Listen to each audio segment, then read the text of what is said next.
میں صرف 10 سیکنڈ بات کروں گا.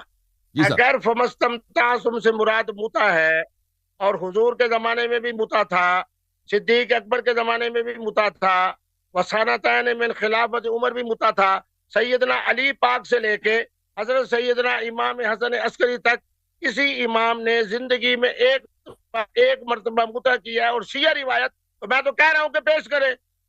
آپ ادھر جاتے ہیں، دیکھیں ادھر جاتے ہیں، ائمہ ادھر نہ جائیں. آپ کو دیکھیں شیخ صاحب، دیکھیں یہ آپ کو پتہ ہے کہ چائنیز عورت جو مسلمان ہے اس کے ساتھ نکاح کرنا جائز ہے کہ نہیں ہے؟ بالکل. بنگالی عورت جو مسلمان ہے، مومنہ ہے، پاک دامن ہے، اس کے ساتھ نکاح کرنا جائز ہے کہ نہیں ہے؟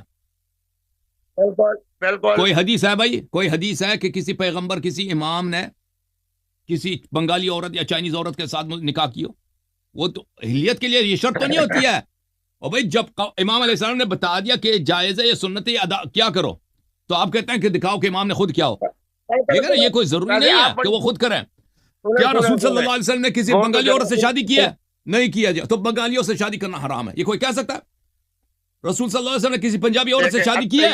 نہیں کیا جی. پنجابیوں سے شادی کرنا حرام ہے. دکھاؤ پنجابی سے شادی کیا ہو. یہ کوئی طریقہ ہے بھائی؟ استدلال آپ کی باطل ہے. حلیت کی یہ شرط نہیں ہوتی کہ وہ خود کر کے دکھائیں.